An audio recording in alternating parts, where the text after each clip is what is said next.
पहला कारण तो यह है कि जब आप किसी के चरण स्पर्श करते हैं, चरण स्पर्श सबके नहीं करने चाहिए, ये बहुत ध्यान से सुनिएगा। चरण स्पर्श माता पिता और गुरु और या जिसके प्रति अटूट श्रद्धा हो उसके करने चाहिए, उसमें भी छूने नहीं चाहिए, दूर से ही करना चाहिए। आप छू केवल तब सकते हो जब सामने वाला आपको अनुमति दे कि हां स्पर्श करो। आप अपने मन से उसका स्पर्श नहीं कर सकते। संसार में किसी को छू दो जाके तो आप पे केस भी हो सकता है, क्यों छू रहे हो मुझे मेरी बिना अनुमति के। तो ऐसे ही गुरुजनों की आज्ञा जब तक ना हो तब तक उनका स्पर्श मत करो, वो जाने किस भाव में है। तो पहला भाव जो हमारा है वो ये है कि पता नहीं क्यों जब आप स्पर्श करते हैं तो ऐसा लगता है कि इससे अधिक श्रेय आप श्री ठाकुर जी के चरण स्पर्श करो, हमको तो केवल खड़े खड़े प्रणाम कर लो, हमारी वाणी को ही आप श्री ठाकुर जी के चरणारविंद मान के उनको प्रणाम कर लो, हमको मत करो। दूसरा भाव यह है कि आप जब किसी के चरण छूते हैं तो उसके सारे पुण्य ले जाते हैं। क्या करते हैं लोग बाग, क्या करते हैं कि जैसे ही कोई व्यक्ति जब तप नियम साधन करके आए तो उसको कहेंगे संत, जैसे संत आ जाए, महापुरुष आ जाए हमारे नगर में, हमारे घर आइए महाराज जी, पैर घुमाए आइए। काय को? इन पर पुण्य जो है उससे हमारा घर चल जाएगा, घर बस जाएगा, सब काम ठीक ठाक हो जाएंगे। दूसरे का भजन क्यों लेना है आपको, अपना करो। और तो हमारा कोई भजन नहीं है ऐसा मत सोचना आप, हमारे पास तो केवल कथा करते हैं, सेवा करते और कुछ नहीं। पुण्य खत्म होता है, इसलिए कोई पुण्य बढ़ा नहीं रहे। मैं इसलिए नहीं पैर छुपाता कि पुण्य है नहीं, क्या करोगे पैर छू के, है ही नहीं वहां पे कुछ भी, इसलिए दूर से प्रणाम कर लो, वंदन करो। तीसरा और अंतिम भाव, अब आपका तो बड़ा भाव है पैर छूने में, लेकिन कई लोग ऐसे हैं उनको कोई भाव नहीं है, वो देखी दिखाई बस बिलैया दंडौत कर रहे हैं।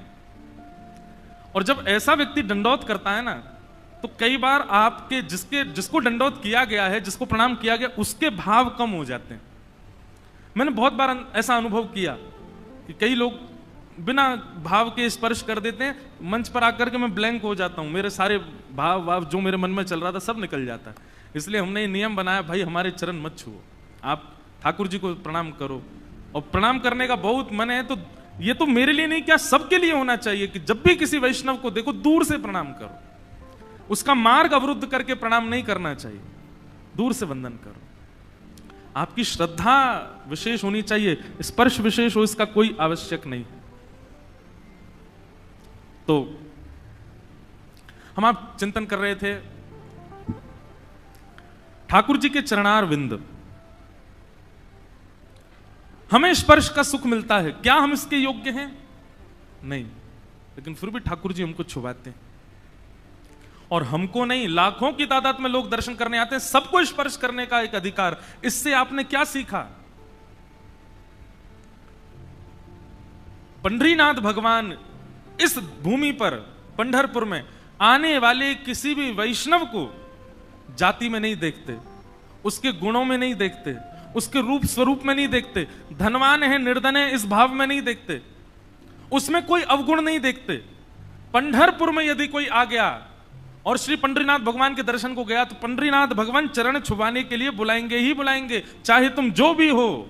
यहां परिचय नहीं पूछा जाएगा, यहां गुण अयोग्यता नहीं पूछी जाएगी, यहां पर आपका जब तक नियम नहीं। कई बार कई मंदिरों में भी निषेध होता है, अंदर कोई नहीं जा सकता, लेकिन फिर भी कोई विशेष वैष्णव आ जाए, कोई विशेष भजनानंदी आ जाए तो उसको ले जाते हैं, ठीक है आप तो बहुत भजन करते हैं, आप अंदर जा सकते हैं। कई बार कई मंदिरों में बहुत धनवान व्यक्ति आ जाए, जिसने मंदिर में सोना चांदी लगवा रखा हो, तो पुजारी जी उसको भी कई बार ले जाते हैं, चलो चलो आपने बहुत सेवा करी मंदिर की, आप आ जाओ। सब जगह कुछ ना कुछ देख करके आपको प्रायोरिटी दी जाती है, लेकिन श्री पंढरपुर धाम में आपको आपका कुछ नहीं देखा जाएगा, कुछ नहीं पूछा जाएगा। आपसे पहले खरबपति भी प्रणाम करके गया है और आपके बाद वो भी प्रणाम कर रहा है जो पंढरीनाथ भगवान के दर्शन करने कर्जा लेके आया है। इसलिए मराठी भाषा में मराठी लोग कहते हैं गरीबों के भगवान है श्री पंढरीनाथ भगवान, सबको हृदय से लगाते।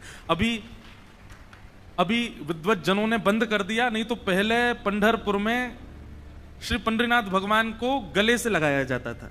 अभी तो चरण तक सीमित रखा है, अभी ठाकुर जी को गले से नहीं लगाने देते, बस चरण छूने देते हैं। लेकिन एक समय ऐसा भी था पंढरपुर में कि आने वाले हर वैष्णव को श्री पंढरीनाथ भगवान को ऐसे अंक में भरने का अवसर मिलता था, सब गले से लगाओ। पर हम लोगों की इच्छा तो खत्म ही नहीं होगी। गले से लगाने को मिल जाते तो हमारा मन करता गाल छूने को भी मिल जाते, वो भी मिल जाता तो हमारा मन होता कि सिर का मुकुट भी ऊपर नीचे करने का अवसर दे देते, कान भी छू लेते। हमको एक चीज से फुर्सत नहीं, अभी जितना मिल रहा उतने में खुश रहो, चरण छूने को मिल रहा है ना, बस बहुत है।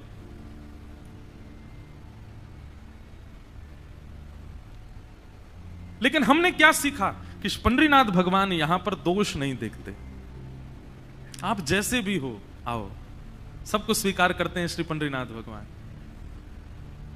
आप उस समय प्रणाम करते समय यह विचार किया करो कि क्या ठाकुर जी जैसे हम बन सकते हैं कभी।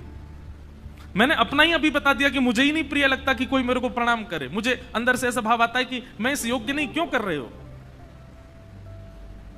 लेकिन ठाकुर जी को देखो, सब प्रणाम करके जाते हैं उनको, सबको स्वीकार करते हैं, सबको अपने चरण प्रदान करते हैं। कितने दयालु नाथ हैं, कितने कृपालु नाथ हैं। ऐसो को उदार जग माही, ऐसा कौन उदार होगा संसार में। इसलिए भैया ठाकुर जी से यदि सीखना है ना, हम तो कहते हैं कि सबसे बड़ा आइडल यदि कोई हो, हमारा इन्फ्लुएंसर यदि कोई हो, संसार में और कोई इन्फ्लुएंस कर ही नहीं सकता आपको, श्री कृष्ण सबसे बड़े इन्फ्लुएंसर है। इनके पास जाओ, इनसे सीखो, इन जैसे लक्षण अपने जीवन में ले आओ। हम ठाकुर जी जैसे पूरे तो नहीं बन सकते, लेकिन 0.1% प्रयास तो करें, ऐसे उदार बन जाओ। मैं कथाओं में कहा करता हूं, किसी व्यक्ति की 100 बुराइयां आपसे की हों और वही व्यक्ति जिसकी 100 बुराइयां आपने सुनी हैं, वो जब आपके सामने आए तो आप सुनी हुई बुरी बातों से उसको ना देख करके आप अपने भाव से उसमें तब भी सद्गुण देखो, तो आपकी भक्ति समझो कि आप करते हो। ये गुण देखना, ये योग्यताएं देखना, सबको सहज भाव से स्वीकार करना, ये ठाकुर जी सिखाते हैं। जाति पाति भाव आदि ये सब हमको इंसानों ने सिखा दिया, ठाकुर जी नहीं मानते इस बात में। जो लोग कहते हैं कि मंदिरों में ये चलता है, मंदिरों में तो ये है, मंदिरों में जाति वालों को आके देखो आप, पंढरपुर में सबको प्रवेश है, किसी से नहीं पूछा जाता आपका भजन कितना, आपकी योग्यता कितनी। आज हम गोपालपुर गए थे सुबह दर्शन करने। श्री जनाबाई जी जहां ठाकुर जी के साथ लीला करती थी,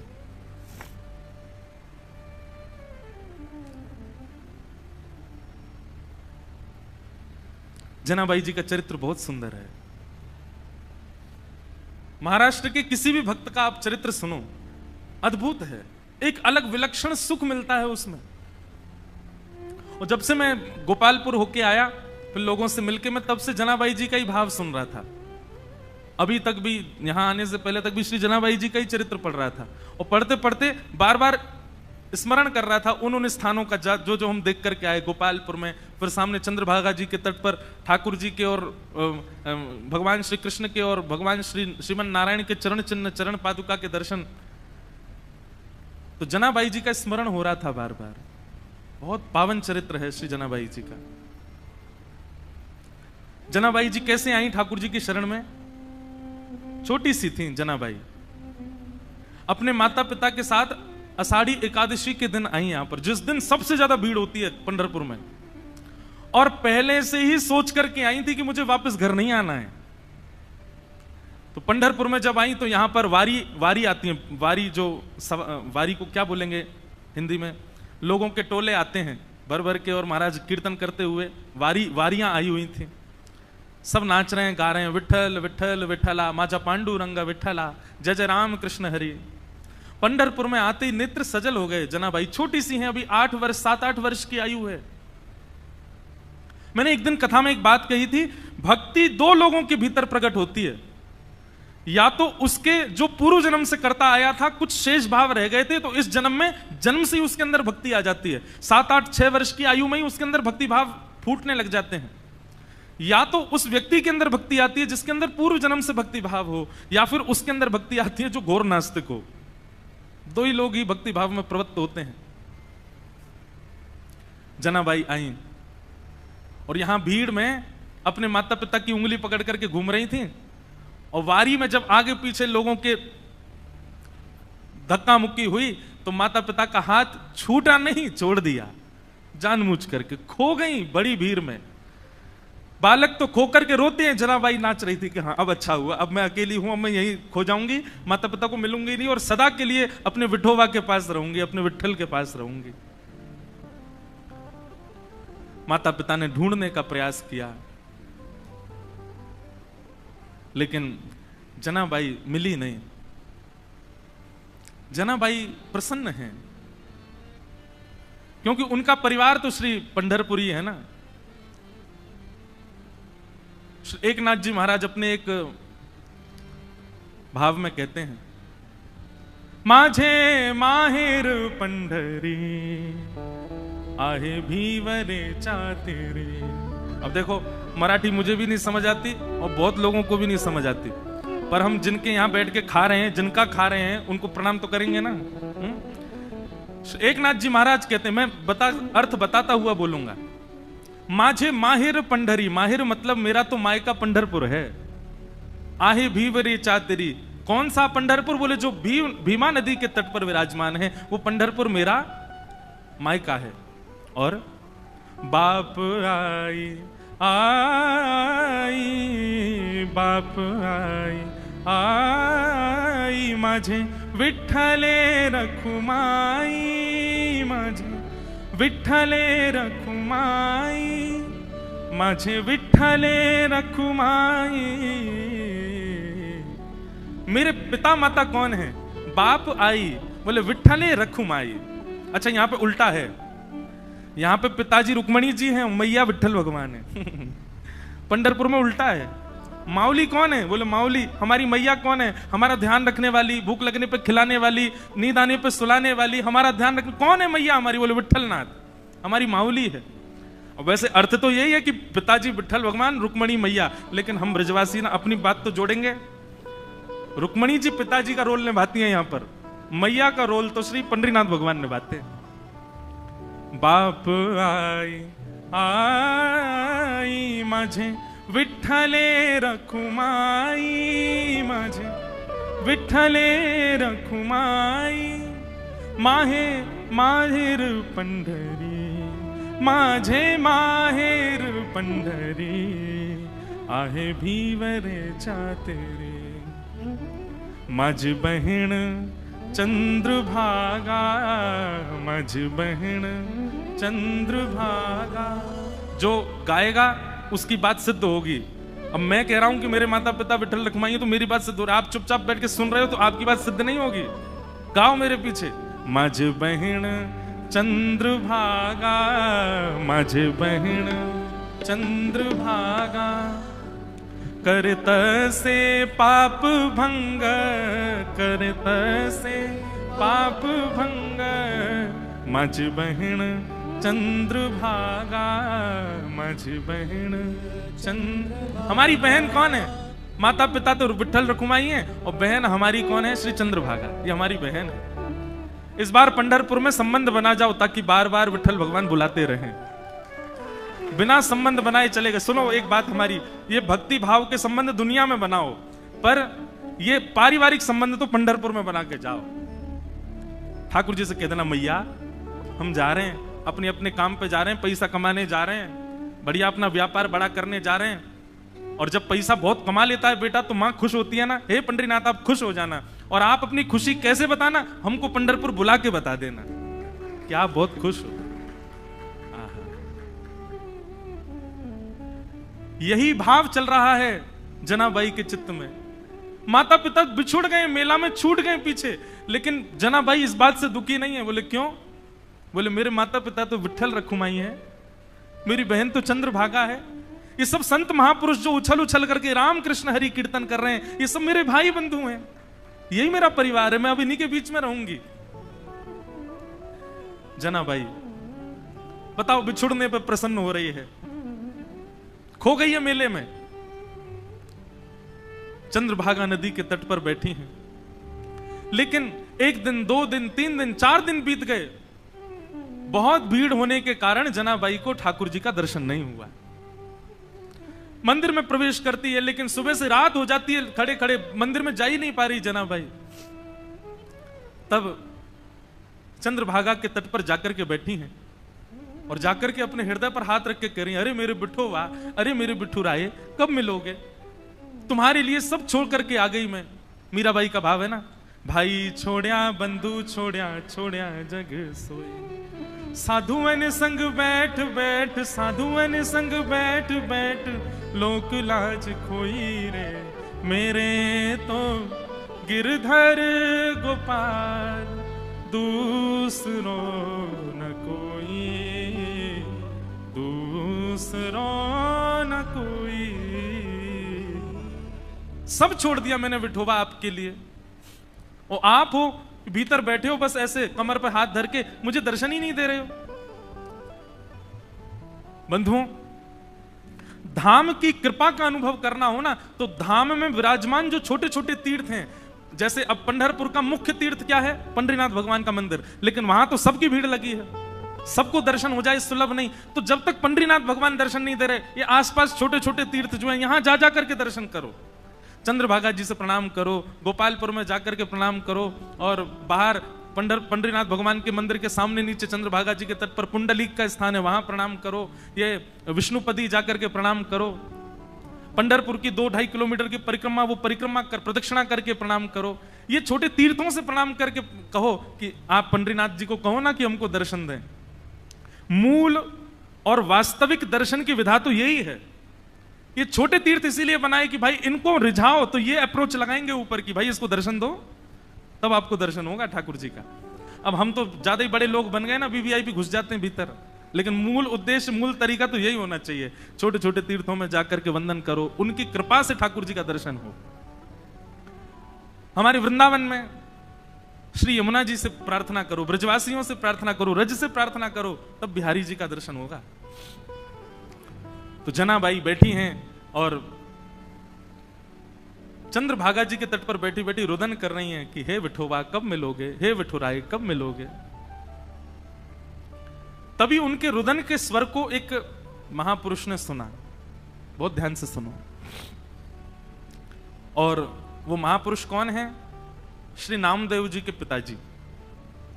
उन्होंने जब सुना तो कहा, लाली हम तुझे दर्शन कराएंगे, जब तक चल हमारे घर ही चल, वहां रह के कुछ खान पान करना, भोजन इत्यादि कर लेना, अच्छा सुख मिलेगा। जनाबाई उनके साथ चली गई घर। वहां पर नामदेव जी महाराज और बड़े बड़े कीर्तनकार कीर्तन कर रहे थे। कीर्तन में बढ़िया मृदंग बज रही है, कांसे बज रहे हैं, बालक सब वारकरी बालक जैसे कीर्तन करते हैं। अब ये सोचो कि नामदेव जी महाराज आदि के समय पर कीर्तन जो होता था उसकी एक बिंदु है ये, वो कीर्तन कैसा रहता होगा। एक जगह वर्णन आता है प्रसंग में, एक बार नामदेव जी का कीर्तन चल रहा था, तो कीर्तन की ध्वनि पंढरीनाथ भगवान को सुनाई देने लगी। तो पंढरीनाथ भगवान रुक्मणी जी से बोले सुनो मेरा मन नहीं लग रहा अब यहां पर। रुक्मणी जी बोली क्या करना है? बोले मैं जा रहा हूं कीर्तन में। बोले इतने लोग जो दर्शन के लिए आ रहे हैं ये? बोले अब इनको आप संभाल लो, लेकिन मुझे बहुत जोर से मन कर रहा है कीर्तन में जाने का, मुझसे रुका ही नहीं जा रहा, मैं जा रहा हूं नामदेव जी के कीर्तन में। रुक्मणी जी बोली आप जाइए, मुझे उसकी कोई परवाह नहीं, उसके लिए मना नहीं, लेकिन आप एक चीज देखिए, नामदेव जी नेत्र बंद करके गा रहे होंगे, वैष्णव उछल उछल करके नृत्य कर रहे होंगे, आप जैसे ही जाओगे पूरी जनता आपके पीछे पड़ जाएगी, कीर्तन में भंग हो जाएगा, आप जाकर के वहां कीर्तन में विक्षेप डाल दोगे। तो एक बार पंढरीनाथ जी रुक गए, बोले अच्छा हाँ सही कह रही हो, फिर तो नहीं जाऊंगा मैं। लेकिन जैसे ही नामदेव जी के ऊंचे ऊंचे स्वर सुनाई दें, विठल भगवान खड़े खड़े कर, मुझसे रुका ही नहीं जा रहा, अब जो होगा देख लूंगा, मैं कोने में खड़ा हो जाऊंगा, लेकिन मुझको जाने दो। रुक्मणी जी बोली जाओ। सोचो, विचार करो, भक्तों के स्वर के लिए ठाकुर जी त्रिलोकीनाथ उतावले हो रहे हैं। ठाकुर जी तुरंत कमर पर हाथ धरे ऐसे ही दौड़े। अच्छा, कभी कभी एक मन में भाव आ रहा था कि श्री पंढरीनाथ भगवान सारे काम ऐसे ही करते हैं क्या? यहाँ पे दौड़ते भी ऐसे ही होंगे, सोते भी ऐसे ही होंगे, बैठते भी ऐसे ही होंगे, खाते तो होंगे ही नहीं दूसरों से कि तुम खिलाओ, हमारे तो हाथ यूं हैं। पंढरीनाथ भगवान पीतांबरी पहने, गले में सुंदर माला है और ये मुकुट धारण किए, मत्स्याकृत मछली के आकार के कुंडल, और दौड़ रहे हैं नामदेव जी के कीर्तन की ओर। असंख्य भीड़ लगी है। ठाकुर जी ने सोचा कहीं विघ्न ना आ जाए, तो बाहर खड़े हो गए, और जहां से केवल नामदेव जी की झलक दिख रही है, कीर्तन हो रहा है, सब नाच रहे हैं, वहीं से ठाकुर जी देख रहे हैं और देख करके वहीं झूम रहे हैं। इतना आनंद ठाकुर जी को आ रहा है। लेकिन झूमते झूमते झूमते झूमते ठाकुर जी को सुध बुध नहीं रही, और ठाकुर जी तो कोने से भीड़ में आ गए। अब जैसे ही ठाकुर जी आए, लोगों को कस्तूरी की सुगंधी आने लगी, बढ़िया। पीछे मुड़ मुड़ करके देखें, साक्षात पंडरीनाथ भगवान खड़े हैं। अब तो महाराज नाचना गाना सब भूल गए, सब मार्ग देने लगे और ठाकुर जी नाचते नाचते भीतर प्रवेश कर रहे हैं। नाचते नाचते ये स्थिति हो गई, इतनी भीड़, कोई पांव छू रहा है, कोई हाथ छू रहा है। स्पर्श करते करते ठाकुर जी की पीतांबरी खींच ली किसी ने और ठाकुर जी के वस्त्र उतरने लगे, लेकिन ठाकुर जी नृत्य नहीं छोड़ रहे हैं, उछल उछल करके नाच रहे हैं। स्थिति ये हुई, आज हरि देखे नंगम नंगा, ठाकुर जी के सबरे वस्त्र खींच खींच के ले गए और ठाकुर जी निर्वस्त्र अवस्था में नृत्य कर रहे हैं नामदेव जी के कीर्तन। नामदेव जी के जब नेत्र खुले और सामने ठाकुर जी को देखा, नेत्र सजल हो गए। जय हो। कभी कभी संशय होता है, नाथ हम आपके भक्त हैं कि आप हमारे भक्त हो। अरे इतना उतावलापन, इतनी उत्सुकता तो किसी भक्त में नहीं होती। वो अपने वस्त्र का भान तो रखता है, आप तो कीर्तन में वस्त्रों का भी भान नहीं रखते नाथ। ऐसे हमारे श्री पंडरीनाथ पर बड़े दयालु ठाकुर जी। तो जनाबाई जैसे ही पहुंची नामदेव जी के घर, वहां नामदेव जी कीर्तन कर रहे थे, वैष्णव नाच रहे हैं, मृदंग लेकर के करताल बजा रहे हैं। तभी जनाबाई को क्या दिखा कि श्वेत श्वेत वस्त्र, श्वेत श्वेत टोपी पहने सब वार करी और इनके बीच में एक पीतांबरी पहने और गोल गोल गोल कोई घूम रहा है। जनाबाई 4 दिन से तो दर्शन हुए नहीं थे ठाकुर जी के। गौर से देखा तो महाराज, आहा, सुंदर ते ध्यान उभे विटेवरी, सुंदर ते ध्यान उभे विटेवरी, सुंदर ते। श्री तुकाराम जी कहते हैं, जिनका ध्यान इतना सुंदर है, विठ्ठल पर जो वीट के ऊपर खड़े हैं, आहा। जैसे ही दर्शन किया जनाबाई के तो रोम रोम प्रफुल्लित हो गए, आनंदित हो गए। आहा, साक्षात पंडरीनाथ भगवान नृत्य कर रहे हैं नामदेव जी के कीर्तन में। जनाबाई तो वहीं बैठ गई। अब तो तुकाराम जी के नामदेव जी के पिताजी ने सबको बोला, ये लाली यहीं रहेगी हमारे घर पर और यहीं इसका खान पान, कोई इसको कुछ नहीं बोलेगा, ये जैसे चाहे वैसे रह सकती है। जनाबाई छोटी सी हैं, पूरे दिन केवल उनको एक ही प्रतीक्षा रहती थी, कब कीर्तन हो, कब विठ्ठल आएंगे, मैं उनका दर्शन करूंगी। और किसी को दर्शन नहीं होते, जनाबाई को होते थे। नामदेव जी कीर्तन करते और जैसे ही विठ्ठल आते, नामदेव जी जनाबाई उछलने लग जाती, विठोबा आ गए, विठोबा आ गए। सब जनाबाई को देखते, छोटी बालिका है ऐसा सोच करके अनसुना कर देते, लेकिन उनको तो प्रत्यक्ष दिखते थे ठाकुर जी। सब लोग दर्शन करने के लिए जाते थे, जनाबाई को कहते थे तुम चलो साथ में। जनाबाई कहती मुझे मंदिर जाने की जरूरत नहीं है। क्यों? बोले शाम को कीर्तन होता है ना, विठ्ठल यहीं आते हैं, मैं यहीं देख लेती हूं उनको। ऐसे करते करते जनाबाई का प्रेम और एक जैसे मित्रता संबंध हो गया श्री ठाकुर जी के साथ में। पूरे दिन सेवा करती और सेवा करने के बाद शाम को बैठ करके ठाकुर जी का चिंतन करती, ठाकुर जी के लिए प्रसाद क्या बनाना है, क्या सिद्ध करना है, ये सब विचार करती जनाबाई। ठाकुर जी इतने भाव से बुलाती ठाकुर जी को, ठाकुर जी आते थे उनके पास।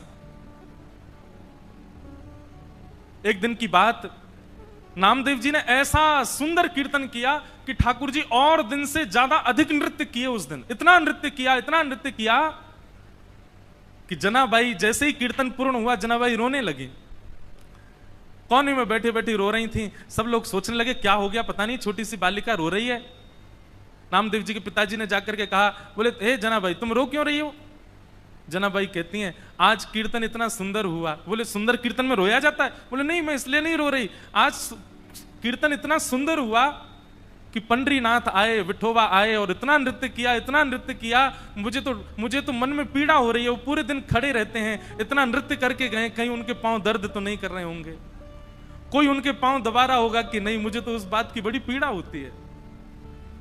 आप नामदेव जी से कह देना वो इतना ज्यादा अच्छा कीर्तन ना किया करें, सामान्य कीर्तन किया करें। वो अच्छा कीर्तन करते हैं तो श्री ठाकुर जी उसमें बहुत नाचते हैं, उनको कहीं पीड़ा ना होती हो चरणों में।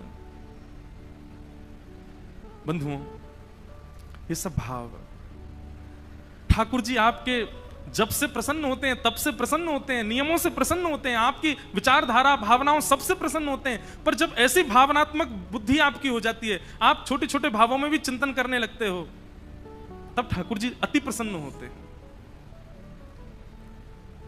हमारे गोवर्धन के श्री पंडित गया प्रसाद जी महाराज, अभी की बात 20-25 वर्ष पहले, गिरिराज जी में झाड़ू लगाते थे। कोई कहता बाबा तुम पूरी गिरिराज जी में झाड़ू काहे को लगाओ? तो बाबा ब्रज भाषा में बड़े भाव से बोलते, कहा बताऊं, जे नंद जी को लाला माने नाए, नंगे पाम डोले पूरे ब्रजमंडल में, और नंगे पाम डोल तो गिरिराज जी पे आतो होएगा, तो यहाँ पे ये कंकड़ पत्थर और ये कांटे बाकी पामन में लग जाते होंगे, फिर रोतो जातो होगो, यशोदा मैया को बताते होगो, या हमारे मेरे मन में तो भाव आवे कि मैं झाड़ू लगाए कि सबरे कंकड़ पत्थर और सबरे कांटे इनको किनारे कर दूं, कहीं नंद जी को लाला आवे तो वाके पामन में कहीं कोई कठोर वस्तु लग नहीं जाए। और ये बात कहते कहते रोने लग जाते थे। ऐसे भाव। बंधुओं, क्षमा करना, आपका नियम 1 घंटे से 4 घंटे में परिवर्तित हो गया, आपकी साधना 4 घंटे से 1 दिन में परिवर्तित हो गई, आपकी तीर्थ यात्रा हर साल की 4 बार की फिक्स हो गई, इससे ठाकुर जी प्रसन्न नहीं होते। पर आप जब भी नेत्र बंद करते हो, आपके चिंतन में एक भाव, एक प्रेम प्रकट होता है, जैसे अपनों के लिए होता है वैसा प्रेम ठाकुर जी के लिए प्रकट होता है, तो ठाकुर जी प्रसन्न होते हैं। जनाबाई मन में सोच रही है, मेरे पास बिठोवा होते, मेरे पास बिठल होते, घी लेकर के आती, चरणों में मालिश करती, अपने हाथ से चरण दबा देती, मेरो बिठोवा बहुत कष्ट में आ गए होंगे आज तो। और यही बोलती जा रही है, यही बोलती जा रही है। अब सब तो वहां से उठ करके सोने चले गए, लेकिन वो यही चिंतन कर रही हैं, आज विठ्ठल के पांव में दर्द हो रहा है, आज मेरे पंडरीनाथ के चरणों में दर्द हो रहा होगा। ये भाव मन में सोच ही रही थी कि इतने में ही पीताम्बरी पहने, कटी पर हाथ धरे, सुंदर सांवल वर्ण ठाकुर जी का श्री पंडरीनाथ भगवान वहीं प्रकट हो गए, और प्रकट होकर के जनाबाई के सामने बैठ करके पांव आगे पसार दिए। बोले रो क्यों रही हो? तो फिर दबाओ हमारे चरण। आपको अगर लग रहा है कि हमारे पैरों में पीड़ा हो रही है तो दबाओ ना। आहा, जनाबाई, छोटी सी जनाबाई अपने हाथों से ठाकुर जी के चरण दबा रहे हैं।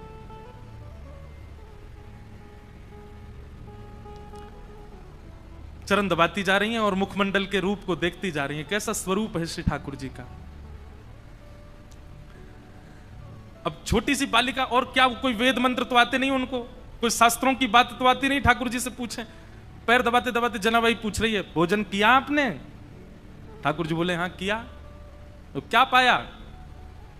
बता दिया जो भी बनता है। अब मंदिर में जो भी बनता, मुझे तो पता नहीं क्या बनाते हैं मंदिर में, जो भी बनता ठाकुर जी बताए। बोले इसकी सब्जी बनी थी, जे चावल बने थे, रोटी बनी थी और पूरन पोली बनी थी, और यही बनती महाराष्ट्र में। और क्या बनता है? पूरन पोली है। और क्या बनता है? अब हमको कोई बना के खिला ही नहीं रहा तो हमको पता कैसे चले? हम तो अपने महाराज संग लेके आए, बेचारे वो रोज दाल चावल रोटी सब्जी बना देते, वही पाले रहे हैं। ठाकुर जी ने बताया, बोले पूरन पोली बनी, ये सब्जी बनी, चावल बने, ये सब पाया मैंने। जनाबाई पैर दबाते दबाते, अच्छा कल क्या पाया था? ठाकुर जी बोले यही पाया था। बोले जो आज पाया वही कल पाया? बोले हाँ यही पाया था। अच्छा तो परसों क्या पाया? ठाकुर जी बोले परसों भी यही पाया था। और 4 दिन पहले क्या पाया था? ठाकुर जी बोले यही बनता है, ये लोग मुझको यही देते हैं और कुछ नहीं देते, इनका फिक्स है, ये वही बनाते हैं, वही खिलाते हैं मेरे को। इनका मंदिरों में नियम थोड़ी बदलता है, जो सब्जी है, जो दाल है, जो वही बनता है, रोज वही खिलाते ठाकुर जी को। जनाबाई बोली आप रोज रोज एक ही भाव खाते हो, मन नहीं भरता आपका? ठाकुर जी बोले भरता तो है, पर ठीक है कोई बात नहीं, भाव से बनाते हैं तो पाता हूं। जनाबाई बोली मैं कुछ नया बना के पवाऊं तो?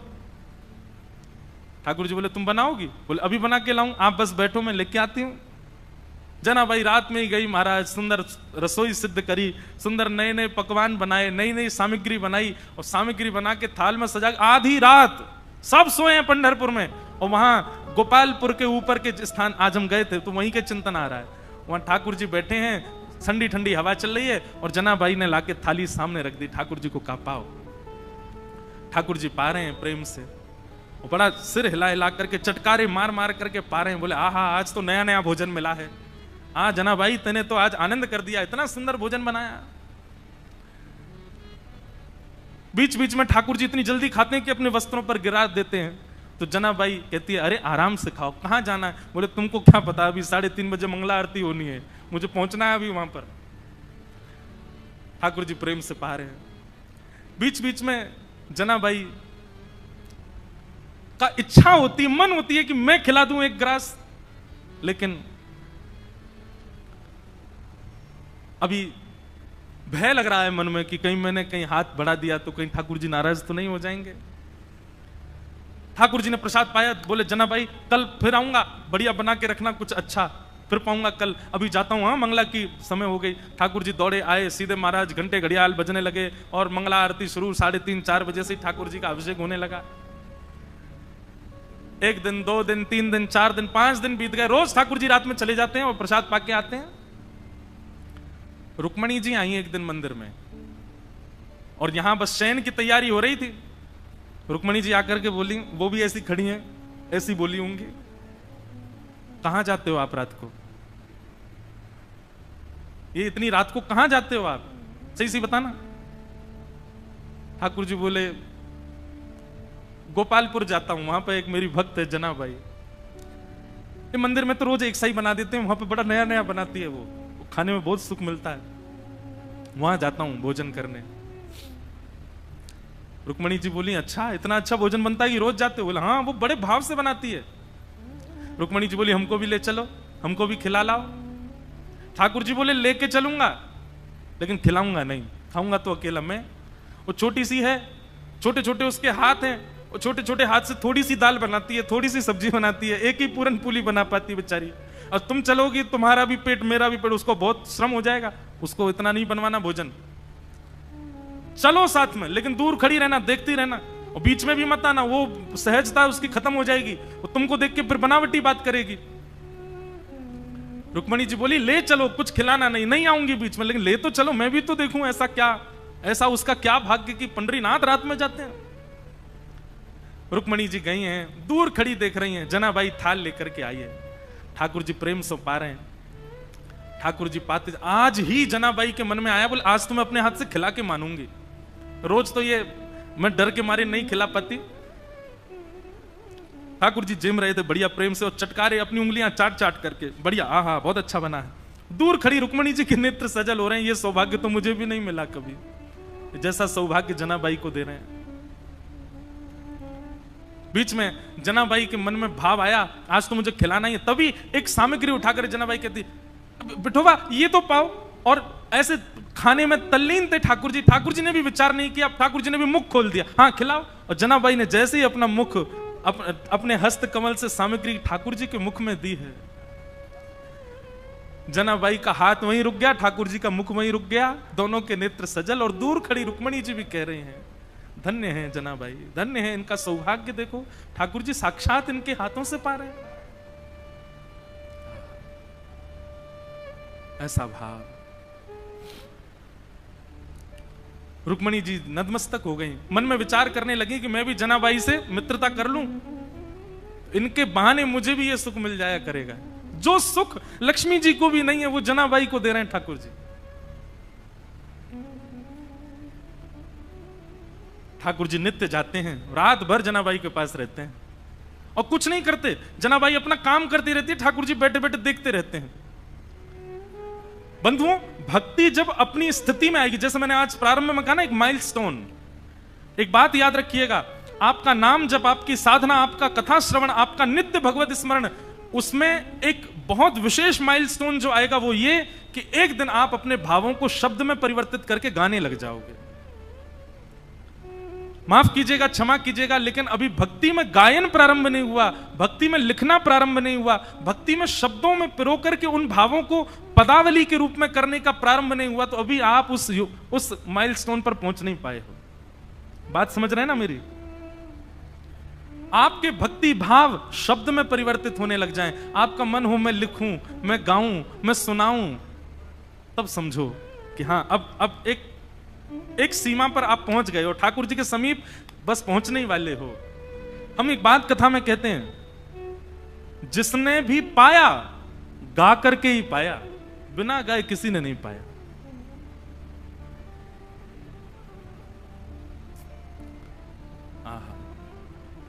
मीराबाई गाती हैं, सूरदास गाते हैं, गोस्वामी तुलसीदास गाते हैं, सबने गाया है।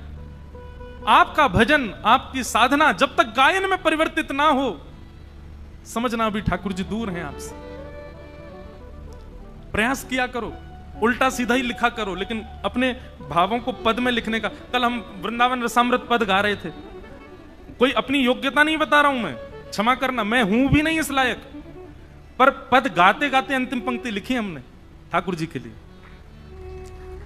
श्री पंडितनाथ। और ये हर बार ही ऐसा होता है। जगन्नाथपुरी गए तो वहां पर भी भल भद्र और सुभद्रा संग विराजे ब्रज के नाथ, रथ आरूढ़ भये नंद नंदन कहलाए जगत के नाथ, वृंदावन प्यारो वृंदावन। द्वारिका में कथा हुई तो वहां के भाव आ गए। वहां का भाव क्या था? विप्रधेनु संतन के कारण रण छोड़ो ब्रजनाथ। क्यों रण छोड़ करके गए ठाकुर जी? क्योंकि जरासंध जो था वो ब्राह्मणों की सेना लेकर के आ गया था, ब्राह्मणों को अनुष्ठान पर बैठा करके आया। ठाकुर जी ने मन में विचार किया, 17 बार तो हरा दिया इसको, लेकिन अब की बार हराया तो ब्राह्मणों का जो अनुष्ठान है वो निष्फल हो जाएगा, ये ब्राह्मणों का वध कर देगा। तो ब्राह्मणों की रक्षा के लिए विप्रधेनु संतन के कारण रण छोड़ो ब्रजनाथ, गोमती तट द्वारवती पधारे। द्वारिका का शास्त्रीय नाम द्वारावती है। क्या है? गोमती तट द्वारवती पधारे, गोमती तट द्वारवती पधारे, कहलाए द्वारिका नाथ, वृंदावन प्यारो वृंदावन। अब कल पंढरपुर आए तो पंढरपुर आकर के नया भाव आया। क्या? पुंडलीक की सेवा भाव सो रीझे रुक्मणी नाथ, पुंडलीक की सेवा भाव सो रीझे रुक्मणी नाथ, निज कर दिए कमर पर ठाड़े, निज कर किए कमर पर ठाड़े, कहलाए विठल नाथ, वृंदावन प्यारो वृंदावन। ये बात हम क्यों कह रहे हैं? आपकी भक्ति जिस दिन शब्दों में परिवर्तित हो जाए, जिस दिन गायन में परिवर्तित होता है, जिस दिन भावों में परिवर्तित हो जाए, समझ जाना अब ठाकुर जी मिलने का मन बना चुके हैं आपसे। जनाबाई की यही स्थिति हो गई है। पूरे दिन तो नामदेव जी के घर में सब काम करती हैं, झाड़ू पोंछा बर्तन खान पान सबकी सेवा करती हैं, और रात्रि में चक्की पीसती हैं। और चक्की की जो घर घर घर आवाज आती है, उस घर घर घर आवाज को ही ताल बना करके जनाबाई पद गाती हैं। पद, अब मुझे जनाबाई का कोई पद याद नहीं, मैं पंढरपुर में इसीलिए पीछे रह जाता हूं, मुझे यहाँ के भाषा का दिक्कत हो जाती है। मराठी भाषा है, और कैसे गाऊं, भाव जब तक समझ नहीं आए। दो बालिकाएं हैं, वो इतना सुंदर गाती हैं, रोज ठाकुर जी को आके सुनाती हैं।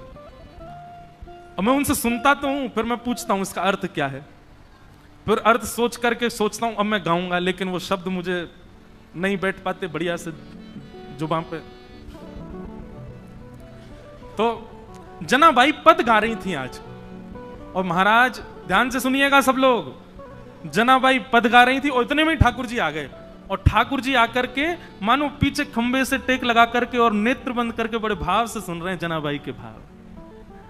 और केवल इतना ही नहीं, ठाकुर जी ने तुरंत कलम निकाली और पत्र निकाला, लिखने लगे जनाबाई के भावों को। बताओ, दुनिया गाती है, आप लिखते हो, जनाबाई गा रही है, ठाकुर जी लिख रहे हैं उसके पदों को। कितना सुंदर भाव। जनाबाई का भाव जैसे ही पूर्ण होवे, ठाकुर जी कहें और सुनाओ ना, अभी क्यों नहीं गा रही हो, और कुछ गाओ ना, इतना बढ़िया गा रही हो। जनाबाई बोली, दो काम एक साथ कर रही हूं मैं, ये चक्की भी चला रही हूं, गा भी रही हूं, कैसे होगा इतना, मैं बालिका ही हूं, छोटी हूं अभी। तो ठाकुर जी बोले, तुम गाओ, हम चक्की चलाते हैं, तुम गाओ। और जनाबाई का हाथ में हाथ, ऊपर से जनाबाई ने पकड़ा है, नीचे ठाकुर जी पकड़ करके चक्की चलाते हैं, और जनाबाई गाती है, ठाकुर जी उनके मुखमंडल को ही देख रहे हैं। आहा। एक बात कहूं बंधुओं, भक्ति का मतलब क्या है? प्रारंभ हो तो आप ठाकुर जी के पीछे पड़े रहो, लेकिन स्थिति ऐसी आवे एक दिन कि ठाकुर जी आपके पीछे पड़े रहे। ये समझो भक्ति है। आप ही उनके पीछे पड़े हो और वो उनको कोई फर्क नहीं पड़ रहा है, तो फिर ये भक्ति नहीं है, ये समझो एक तरफा प्रेम है आपका। स्थिति ऐसी हो जाए महाराज कि ठाकुर जी आपके बगैर नहीं रह पाए, ठाकुर जी को आपके बिना राजी नहीं हो, ठाकुर जी को आपके बिना व्याकुलता हो जाए, ठाकुर जी को जब तक आपकी थाली, अब कितने भी भक्तों को देखो, वहां कर्मा भाई बिना नहाए तो खिचड़ी बनाती है, ठाकुर जी दौड़ करके आते हैं उनकी खिचड़ी पाने। भक्ति का मूल रूप यही है कि आप ठाकुर जी का भजन करो, लेकिन एक स्थिति ऐसी आवे कि मेरा सुमिरन हरि करे, मेरी स्मृति ठाकुर जी कर रहे हैं, मेरे स्मरण में ठाकुर जी हैं।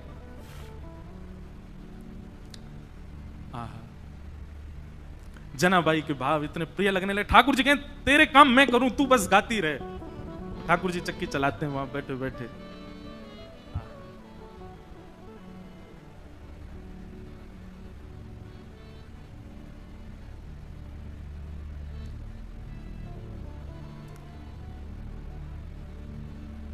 एक दिन जनाबाई बोली, ठाकुर जी आप चक्की चलाते हो, पर आप इतने आभूषण पहन के रखते हो कि कोई आभूषण आपके कभी टूट जाए, कोई आभूषण आपकी चक्की से टकराते रहते हैं, इतनी आवाज होती है, मुझे तो भय लगता है कोई रात में आ ना जाए।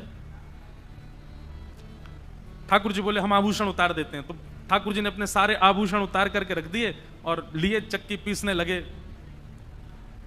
आज जनाबाई ने ऐसा भाव गाया कि ठाकुर जी उसमें इतने निमग्न हो गए कि इतने में ही मंदिर से घंटे घड़ियालों की आवाज आने लगी। ठाकुर जी के मंगला का समय हो गया। ठाकुर जी तो व्याकुल हो गए, बोले अभी भागना पड़ेगा, दौड़ना पड़ेगा, मंदिर में नहीं मिला तो महाराज बड़ा दिक्कत हो जाएगी, सब जगह ढूंढेंगे और मैं कहीं आता हुआ दिखा तो सब समझ जाएंगे मैं चलता फिरता बोलता हूं, पूरी दुनिया पकड़ लेगी मुझे, कैसे जाऊं। तो जनाबाई की एक काली सौल थी, ठाकुर जी भी श्याम वर्ण के, काली सौल और उड़ली ठाकुर जी ने ऊपर से, और सीधे ठाकुर जी अपने छोटे छोटे पांव से दौड़ रहे गोपालपुर से मंदिर की ओर। मंगला का समय हो गया है, कपाट खोले उससे पहले भीतर पहुंच जाऊं। यहां रुक्मणी जी ने पीछे का दरवाजा खोल के रखा कि जल्दी आओ भीतर, सब पहुंच गए वैष्णव जन। ठाकुर जी बेचारे मुकुट उकुट संभाले, अपना भीतर पहुंचे, भीतर जाकर खड़े हो गए। इतने में कपाट खुले। कपाट खुले, दो गलती हो गई ठाकुर जी से। क्या? अपने आभूषण भूल आए जनाबाई के यहां और जनाबाई की सौल पहन के खड़े हो गए वहां पे। जैसे ही कपाट खुले, पुजारी बोले हैं ये आभूषण कहां गए और ये पुरानी सी काली सी सौल किसकी ओर रखी है? अब तो पहले कपाट खुलते हैं तो आदमी और नेत्र गाड़ करके देखते हैं ठाकुर जी को। सुबह सुबह सबके अपलक नेत्रों से सब ठाकुर जी को देख रहे हैं और ठाकुर जी के मुख पर संकोच दिखाई दे रहा है। बोले आज तो पकड़े गए हम। इतने में ही पीछे खड़े नामदेव जी की दृष्टि पड़ी और नामदेव जी बोले ये सौल तो कहीं देखी देखी लग रही है। और नामदेव जी के घर में ही रहती जनाबाई, उनके यहां काम कर रही हैं बेचारी, सब झाड़ू पोंछा बर्तन सब करती जनाबाई। नामदेव जी के मुख से निकल गया ये तो जनाबाई की सौल है। आहा, ठाकुर जी लीला करके आए हैं जनाबाई के पास। अब ये बात जैसी उन्होंने कई आसपास के लोगों में ये बात सुन ली, उनके भी मन में आ गया कि ठाकुर जी जनाबाई पे कृपा करके आए। पर इतने में ही भीतर से मंदिर से आवाज आने लगी। पुजारी कहने लगे ठाकुर जी के आभूषण चोरी हो गए, किसी ने ठाकुर जी के आभूषण चुरा लिए हैं, ठाकुर जी के आभूषण नहीं मिल रहे हैं। देखो मानव कितना विचित्र है। ये उन मानवों की निंदा नहीं, हम आप सब भी होते तो हम भी यही कहते। नामदेव जी के मुख से निकला कि ये तो जनाबाई की सौल है, तो जिन लोगों ने सुना उन्हीं लोगों ने कह दिया, बोले जनाबाई की सौल है, इसका मतलब जनाबाई ही आई थी और आभूषण चुरा करके भाग गई, सौल भूल गई यहीं पर। जनाबाई ने ठाकुर जी के आभूषण चुरा लिए। सब लोग हाथ में आयुध लिए हल्ला मचाते हुए चिल्लाते हुए सब गोपालपुर की ओर गए। सुबह सुबह का समय, ऊपर पहुंचे, जैसे ही वहां जाकर के देखा जनाबाई कहां है, बाहर आओ। जनाबाई निकल करके आई। क्या बात है, क्यों चिल्ला रहे हैं आप लोग? बोले तुमने ठाकुर जी के आभूषण चुराए? जनाबाई बोली मैं क्यों चुराऊंगी आभूषण? बोले तलाशी दिलाओ। जैसे ही जनाबाई के स्थान को देखने लगे वहीं ठाकुर जी के आभूषण मिल गए। बंधुओं, ठाकुर जी की लीला में सब सुखद सुखद ही होता है, सब अच्छा ही अच्छा होता है, ऐसा नहीं है। ठाकुर जी कब कहां क्या किस भाव से लीला कर रहे हैं ये कोई नहीं जानता। और ठाकुर जी को जब अति विशेष लीला करनी होती है ना, तो ऐसा ही कोई कष्ट हमारे लिए कष्ट है, पर जिसके साथ होता है उसके लिए वो कष्ट नहीं है। ऐसी कोई भावना प्रकट, जैसे ही आभूषण मिले सबको, जनाबाई को पकड़ लिया सबने, बहुत अशब्द सब उच्चारण करने लगे। आभूषण चुरा लिए ठाकुर जी के। अरे नामदेव जी, आपने किसको अपने घर में आश्रय दे रखा है, और आदि आदि सब चिल्लाने लगे। जनाबाई तो मौन हो गई। मैं क्या बोलूं इन सबको, यदि ये बात बताऊं कि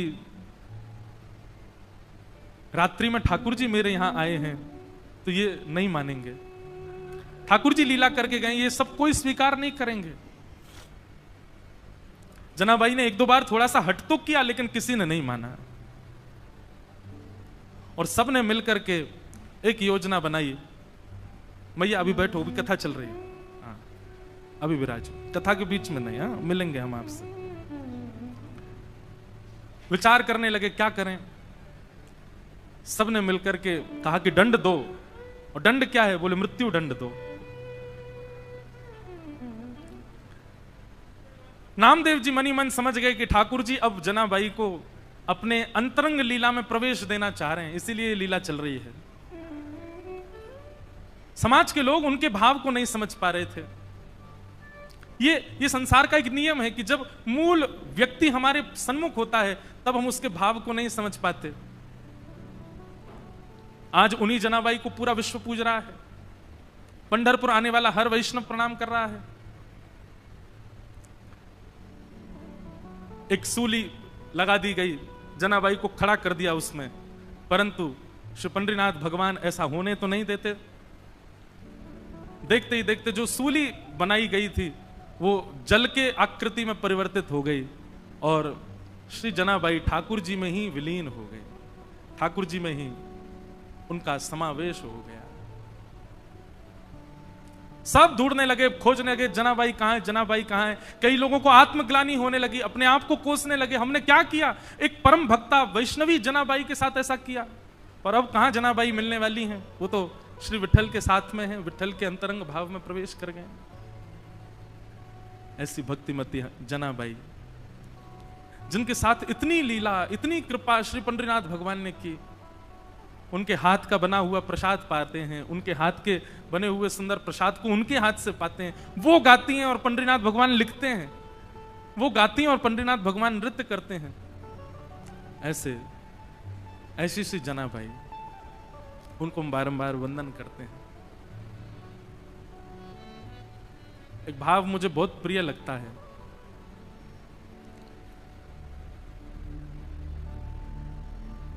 श्याम सुंदर सदा हमको प्यारे रहें, हम उन्हीं के रहें, वो हमारे रहें। श्याम सुंदर सदा हमको प्यारे रहें, हम उन्हीं के रहें, वो हमारे। दो कथाओं का प्रकथन पढ़ने में आया। एक भाव तो ऐसा बताया जाता है कि वो सूली जो थी वो जल की आकृति में परिवर्तित हो गई और श्री जनाबाई ठाकुर जी में ही विलीन हो गई। एक भाव ऐसा बताया जाता है कि श्री नामदेव जी महाराज ने ठाकुर जी से एक वरदान मांगा अपने भजन का। बहुत ध्यान से सुनिएगा, अपने जीवन भर के भजन का एक वरदान मांगा ठाकुर जी से। पंडरीनाथ भगवान बोले मांगो क्या चाहिए। तब श्री नामदेव जी कहते हैं, बोले पंढरपुर आने वाले हर वैष्णव की चरण रज मेरे माथे पर पड़े नित्य, जब तक पंढरपुर धाम है तब तक यहां आने वाले वैष्णवों की चरण रज मुझको प्राप्त होती रहे, ऐसा वरदान मुझे प्रदान करो। ये वरदान मांगते ही श्री पंडरीनाथ भगवान का जो मुख्य द्वार है, जहां से अभी सबका प्रवेश तो अभी निषेध है, सब घूम के जाते हैं, पर दर्शन अभी भी होता है, आप लोग सब कीजिएगा। वहां स्थान से अपने आप ही पृथ्वी बीच में से अलग हो गई, गहरा गड्ढा हो गया। ठाकुर जी ने मानो आज्ञा कर दी कि नामदेव जी आप वहीं विराजमान हो जाओ, जो भी लोग दर्शन करने आएंगे इन्हीं पहाड़ियों पर चढ़ करके ऊपर आएंगे, इन्हीं सीढ़ियों पर चढ़ करके आएंगे, इन्हीं के नीचे आप विराजमान रहोगे तो सबकी चरण रज आपको स्वतः प्राप्त होती रहेगी। तो श्री नामदेव जी के सहित उनका पूरा परिवार, उनके पुत्र, पुत्र वधू, पत्नी, सब जितने जो भी हैं नामदेव जी के परिवार में, करीब 12-13 लोगों ने, सबने समाधि रिश्तेदारों के सहित, और अंत में जनाबाई भी श्री नामदेव जी के साथ वहीं पर विराजमान हो गए। ऐसी भी कथा पढ़ने में आती है। कितना ऊंचा भाव है। हम जब तक जीवित रहें तब तक वैष्णवों की चरण रज माथे से लगाते रहें, ये तो भाव सबका होता है। पर नामदेव जी तो कहते हैं हमें मुक्ति, भुक्ति, वैकुंठ, स्वर्ग, लोक कुछ नहीं चाहिए नाथ। हे पंडरीनाथ, बस इतनी कृपा कर दो कि आपके दर्शन को आने वाले प्रत्येक वैष्णव के चरण की चिन्ह, चरण की रज हमको प्राप्त हो। और आज भी पंढरपुर मंदिर के जो मुख्य पौड़ी हैं, मुख्य जो सीढ़ियां हैं, वहीं नामदेव जी की समाधि है। बंधुओं, हमारा प्रेम दूर दूर तक ठाकुर जी के लिए नहीं है। इन वैष्णवों का प्रेम देखो, वैष्णवों के प्रति प्रेम, ठाकुर जी के प्रति प्रेम, लीलाओं के प्रति प्रेम अद्भुत। हम तो बस गा सकते हैं, प्रार्थना कर सकते हैं, क्योंकि ये भाव भी ठाकुर जी की कृपा से ही हमारे चित्त में प्रकट होंगे, हमारे चाहने से प्रकट नहीं हो सकते।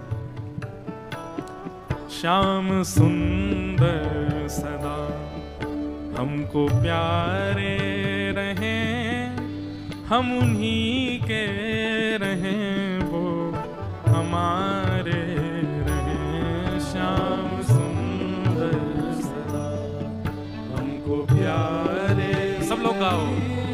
हम उन्हीं के रहें, वो हमारे रहें। हे श्याम सुंदर सदा हमको प्यारे रहें, हम उन्हीं के रहें, वो हमारे रहें। श्याम सुंदर सदा। पंडरीनाथ भगवान का स्मरण करते हुए गाओ।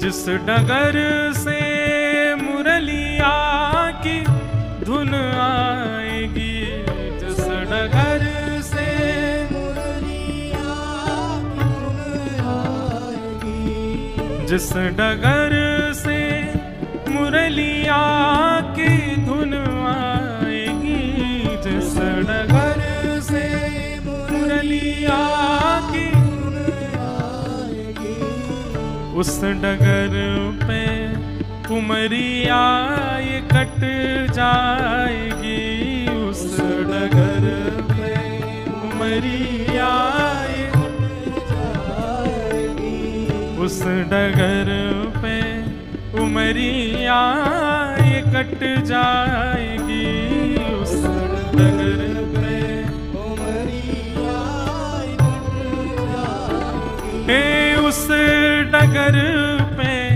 उमरिया ये कट जाएगी, उस डगर पे उमरिया ये कट जाएगी।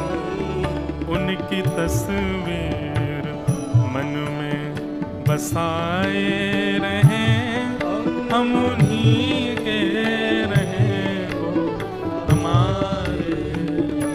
श्याम सुंदर सदा हमको प्यारे रहें, हम उन्हीं के रहें, वो हमारे। श्री पंडरीनाथ भगवान की जय।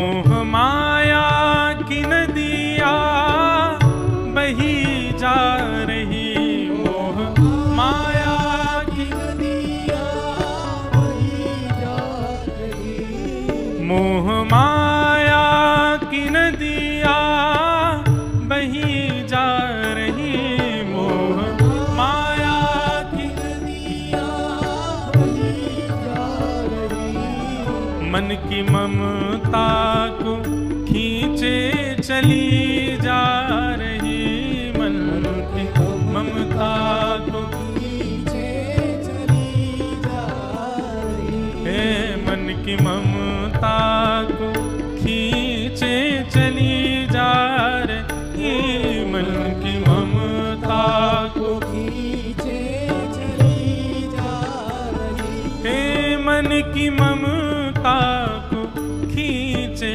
चली जा रही, मन की ममता को खींचे चली जा रही। हम भंवर में रहे या किनारे रहे, हम उन्हीं के रहे, वो हमारे रहे, श्याम सुंदर सदा वो प्यारे रहे, हम उन्हीं के रहे, वो हमारे रहे, हे श्याम सुंदर सदा हमको प्यारे रहे, हम उन्हीं के रहे, वो हमारे रहे, श्याम सुंदर सदा हमको प्यारे रहे, हम उन्हीं के रहे, वो हमारे रहे, हे माझा विठ्ठल विठ्ठल विठ्ठला, माझा विठ्ठल,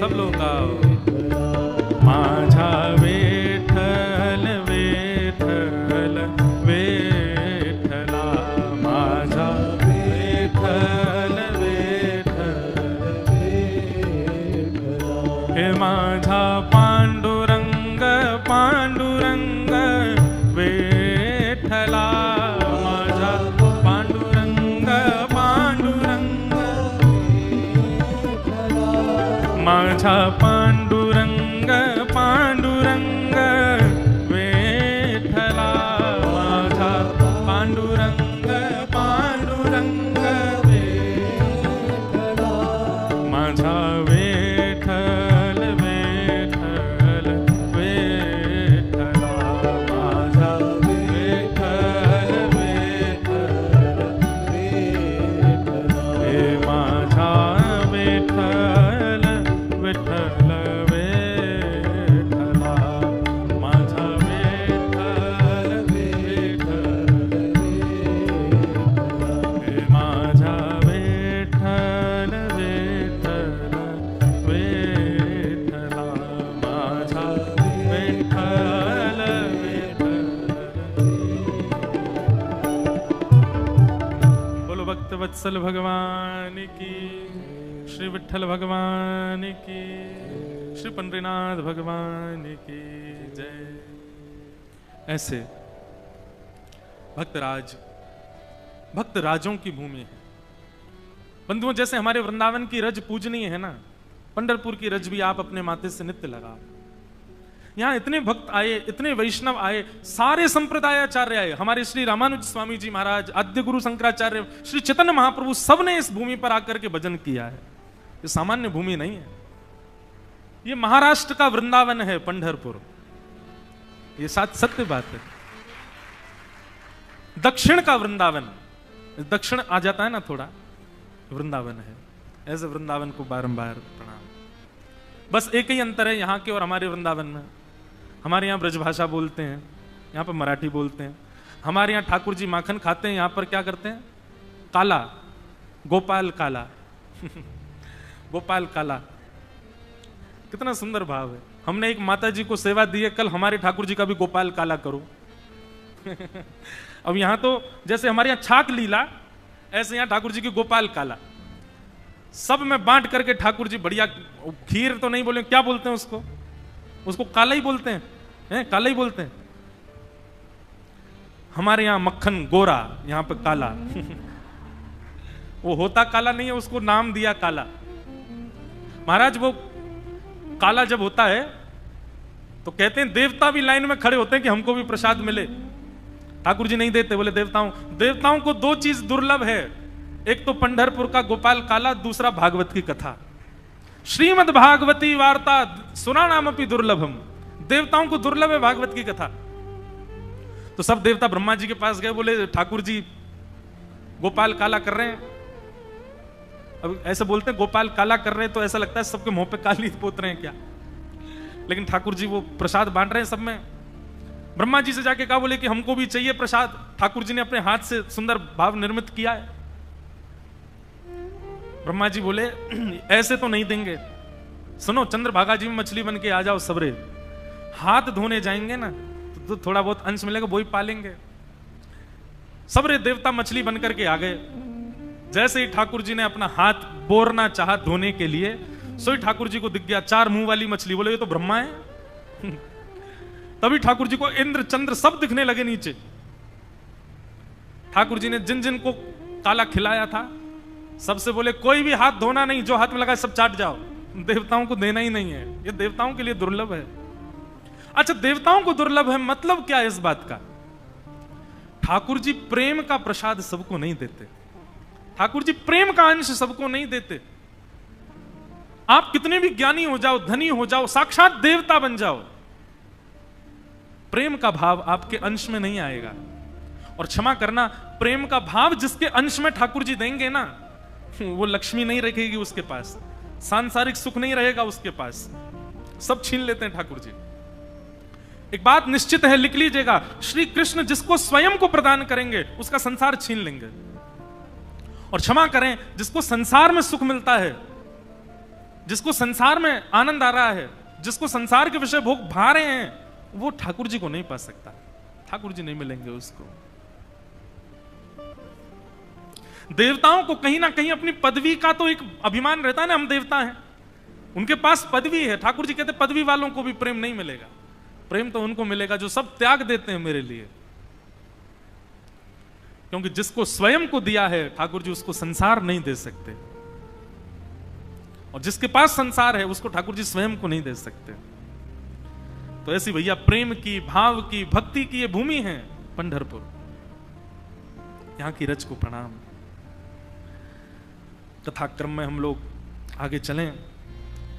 कल हमने मंगलाचरण सुना था श्रीमद् भागवत जी का। 88,000 सौनकादि ऋषि नैमिषारण्य में बैठे हैं। सबको हमारी आवाज आ रही है? सब लोग प्रेम से बोलो, पुंडली कवरद श्री हरि विठल, श्री ज्ञानदेव तुकाराम, श्री पंडरीनाथ भगवान की। ये हम टेस्ट कर रहे थे, हमारे माइक की आवाज आ रही है। सौनकादि ऋषियों ने 6 प्रश्न किए हैं और इन 6 प्रश्नों में ही आगे की कथा का क्रम चलता है।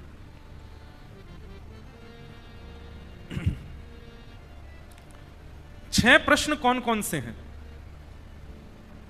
किम श्रेय शास्त्र सारः का स्वावतार प्रयोजनम, किम कर्म के अवतारश्च धर्मः कम शरणं गतः।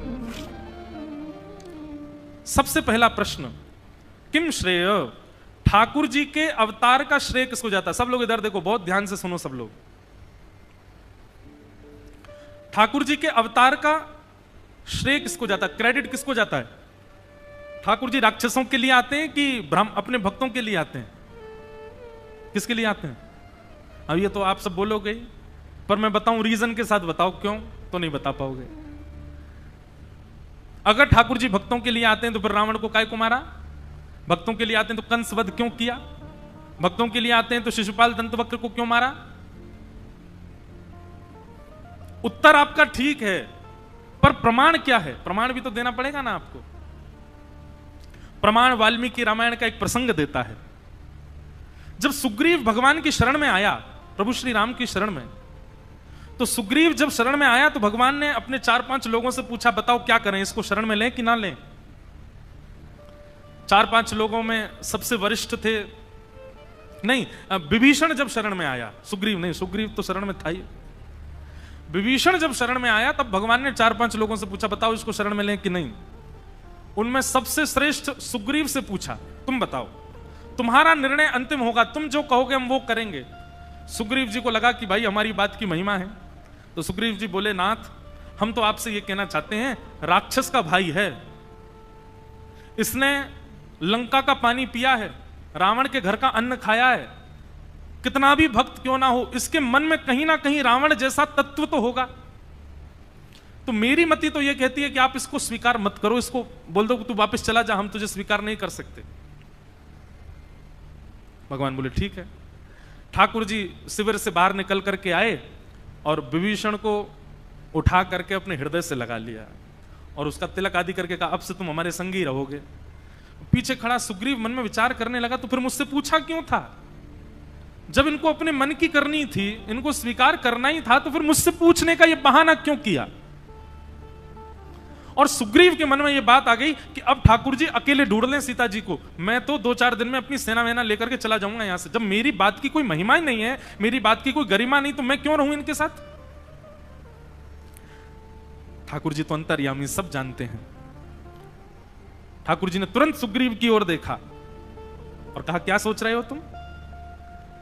नहीं नहीं कुछ नहीं। बोले नहीं, तुम जो सोच रहे हो हमको पता है, तुम अपने मन में ये विचार कर रहे हो कि तुम अपनी सेना लेकर के वापस चले जाओ और मैं अकेला सीता जी को ढूंढ दूं, आदि आदि बात। सुग्रीव भूलो मत, ये सब करने की मुझको आवश्यकता नहीं है। ये सेना इकट्ठी करना, हनुमान जी से कहना ढूंढ के लाओ सीता जी कहां है, क्या मुझे पता नहीं है सीता कहां है? लक्ष्मण जी के आंखों की पलकें जितनी देर में नीचे होती हैं ना, इससे भी कम समय में एक नहीं करोड़ों रावणों को मारने की सामर्थ्य है। यहीं बैठे बैठे चुटकी बजाऊंगा, रावण मर जाएगा। और रावण को मारना तो बहुत दूर की बात, हमारी इच्छा यदि हो जाए तो रावण जैसा राक्षस जन्म ही नहीं ले सकता पृथ्वी पर।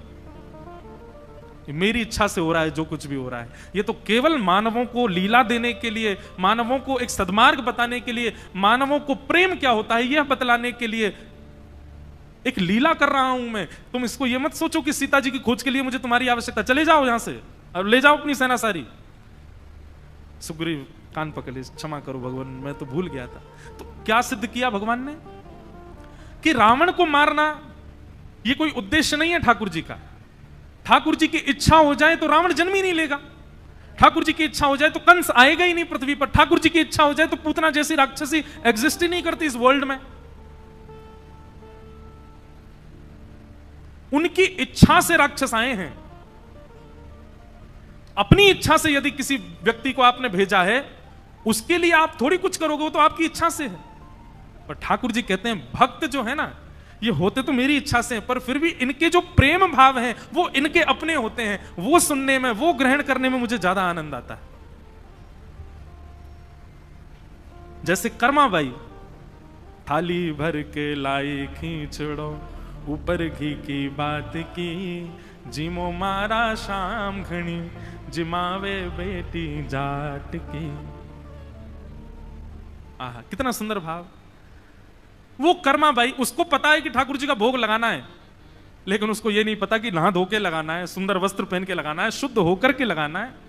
वो तो केवल भोग लगा रही है ठाकुर जी का। ठाकुर जी के आगे खिचड़ी रख करके गोपाल जी से कह रही है, गोपाल जी जीमो। ठाकुर जी ऐसे ही बैठे हैं। अब कर्मा बाई कहती है, क्यों, स्वाद नहीं आ रहा आपको, नमक मिर्च कम पड़ा है? तो ठाकुर जी के आगे बर्तन में से एक उंगली से चाट के देख लेती, बढ़िया तो है, सब कुछ बढ़िया, बिल्कुल बराबर है, क्यों नहीं पा रहे हो फिर? अच्छा, शर्म आ रही है मेरे आगे पाने में, ठीक है मैं चली जाती हूं, फिर पा लेना। कर्मा बाई अब दूर खड़ी खड़ी झांक के देख रही है, पाया कि नहीं, आए कि नहीं, थोड़ी आवाज आ रही है कि नहीं। आकर के देखा अब भी नहीं पाया ठाकुर जी ने। रोने लगी, क्यों नहीं पा रहे आप? मैंने बनाने, बाबूजी पवा के जाते थे तो पाते ही होंगे, तभी तो कह के गए कि आपको पवा के पाना है। मेरे हाथ का बना क्यों नहीं पा रहे? सब भाव प्रकट कर दिए ठाकुर जी के आगे। अंतिम भाव कहती है, कोई बात नहीं, बाबूजी को वापस आन दो। जैसे ही बाबूजी आएंगे तो मैं उनसे कह दूंगी इन गोपाल जी को मंदिर में दे आओ, दूसरे गोपाल जी ले आओ। क्यों, ये मेरे हाथ का बना पाती नहीं? और सुनो गोपाल जी, आप अगर मेरे हाथ की बनी खिचड़ी नहीं पाओगे तो घाटा आपका ही है। ये मोटे मोटे गाल, ये मोटे मोटे हाथ जो तुम्हारे फूल रहे हैं ना, सब पिचक जाएंगे, ब्याह नहीं होगा आपका। अब ये भाव ठाकुर जी प्रकट नहीं करते, ये भाव भक्त का होता, और यही ठाकुर जी को चाहिए। बंधुओं, ठाकुर जी के पास सब कुछ है, पर एक भक्त का जो चित्त होता है ना, निर्मल चित्त, भाव में प्रेम से ओतप्रोत चित्त, वो ठाकुर जी को प्रिय लगता है, वो चाहिए ठाकुर जी को।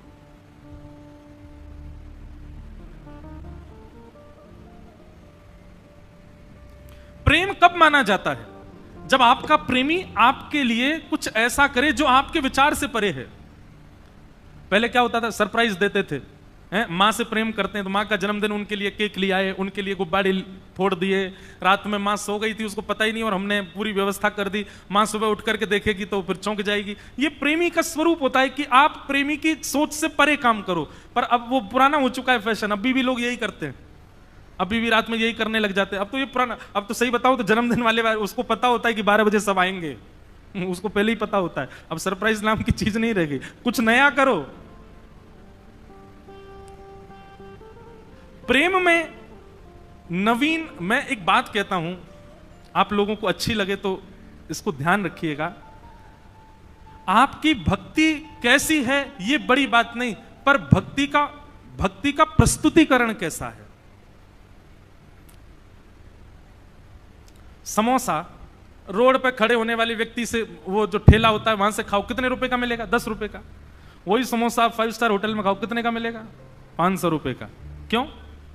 जबकि ठेले वाले के में ज्यादा स्वाद होता है, फिर भी आदमी 5 स्टार होटल में ही क्यों पाता? प्रस्तुतिकरण, ऑफरिंग, उसका जो आपके सामने उसका जो उसकी जो मतलब उसको जो ऑफर करने का तरीका है वो महंगा होता है।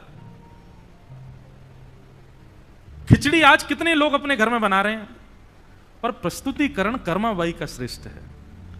भाव प्रेम सबसे ओतप्रोत है। हमारी खिचड़ी में नमक होता है, नींबू होता है, मिर्च मसाले होते हैं, पर कर्माबाई की खिचड़ी में प्रेम है, कर्माबाई की खिचड़ी में भाव है। और वो भाव, वो प्रेम, अब कर्माबाई की नकल मत करना कि आप भी बिना नहाए धोए बना दो।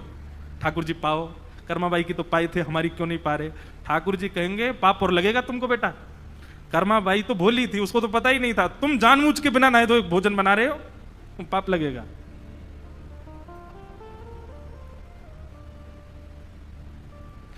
मुझे एक संस्मरण याद आया। हमारी 3 बड़ी बहनें, एक बहन आज आई हैं यहां पे बैठी हैं। उनके लाला की बात है, वो जब छोटा था तो वो क्या कर, एक संस्मरण, इधर देखो, ढूंढो मत, मिलेंगी नहीं। तो उनके लाला की बात है कि वो क्या है कि ऐसे रोटी में मक्खन लगा के अपने लाला को खिलाती हैं। जब छोटा था, अब तो बड़ा हो गया, वो नहीं खाता था तो उसके कान पकड़ती थी, उसको ऐसे पीट देती थी। तो उसको ये लगा कि शायद ये मारपीट होती है तभी खाना चाहिए। और एक दिन क्या किया, उसी ने ही माखन की रोटी रोल बनाई, वो गोपाल जी के पास गया और गोपाल जी के आगे ऐसे करे, जब गोपाल जी नहीं खाए तो उन्हीं को करे। और उसको लगा जैसे माँ मुझसे कर रही है, मैं इनसे करूंगा तो ये खाएंगे। और ये भाव जब देखा तो मन में एक है तो वो बालक, लेकिन उसको ये लगा कि मां मुझे ऐसे खिलाती है तो मैं खाता हूं, और ये नहीं खा रहे, इसका मतलब मैं इनसे ऐसे करूंगा तो ये खाएंगे। ये भाव, ये छोटे छोटे जो चिंतन है हमारे, ये जो सहजता में अपने आप आ जाते हैं, बनावटी नहीं, सोच विचार के नहीं, अपने आप सहजता से प्रकट हो जाए, ये भाव ठाकुर जी को प्रिय है। और क्षमा कीजिएगा, ये भाव आपके सोचने से विचारने से नहीं आ सकते। ये संत जनों की कृपा, महत जनों की कृपा, भक्ति भागवती की कृपा जब होती है, अपने आप प्रकट होते हैं, अपने आप आते हैं मन में। ये योजनाओं से नहीं बनते, ये सहजता से अपने आप आ जाते हैं मन में।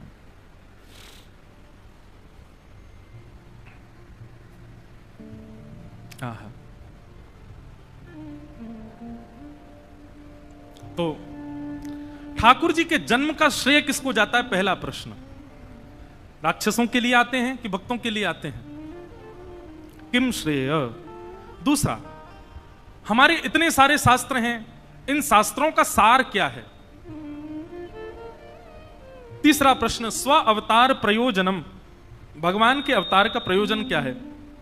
भगवान मानवी बन के क्यों नहीं रहते? कभी हमने सुना कच्छप बन के आ गए, कभी नृसिंह बन के आ गए, कभी बराह बन के आ गए, कभी परशुराम बन के आ गए। ठाकुर जी को एक ही काम तो करना है, धर्म की स्थापना, तो एक ही रूप में आ जाया करें। ये रूप क्यों बदलते हैं बार बार?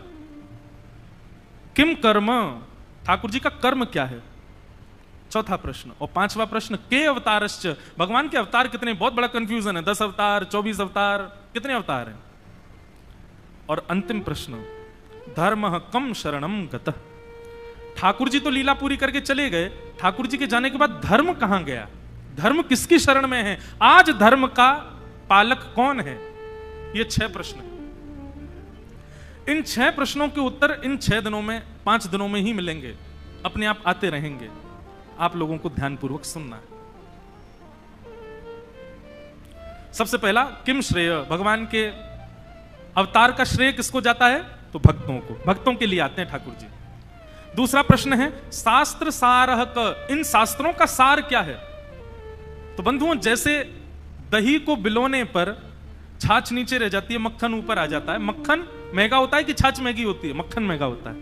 ऐसे ही सारे शास्त्रों का जब बिलोना किया श्री ब्रह्मा जी ने, तो श्रीमद् भागवत रूपी मक्खन ऊपर आ गया। शास्त्रों का सार क्या है? श्रीमद् भागवत। सारम सारम समद्वितम, समस्त शास्त्र, सब वेदों का सार भागवत में है।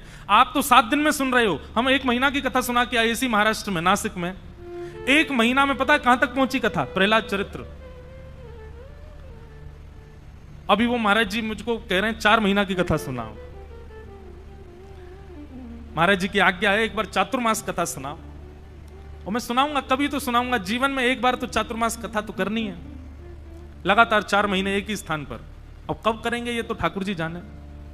पर एक बात कहूं, 1 मास कथा, चातुर्मास कथा, ये कोई बड़ी बात नहीं है।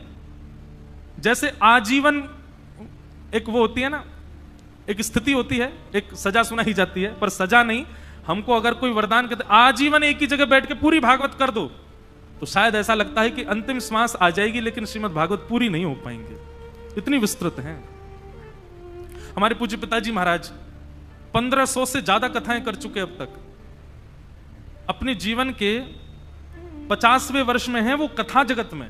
आयु तो उनकी हो गई 63, 64, पर अपने जीवन के 50 वर्ष कथा को दे चुके। 50वां वर्ष चल रहा है पिताजी का, अगले वर्ष उत्सव है, 50 वर्ष पूर्ण हो रहे हैं पिताजी को कथा करते हुए। आज भी कहते हैं कि हर कथा में एक भाव तो नया आता ही है, हर कथा में एक भाव तो ऐसा लगता है तो पहले से नवीन है। ऐसी है भागवत की कथा। तो समस्त शास्त्रों का सार क्या है? श्रीमद् भागवत की कथा।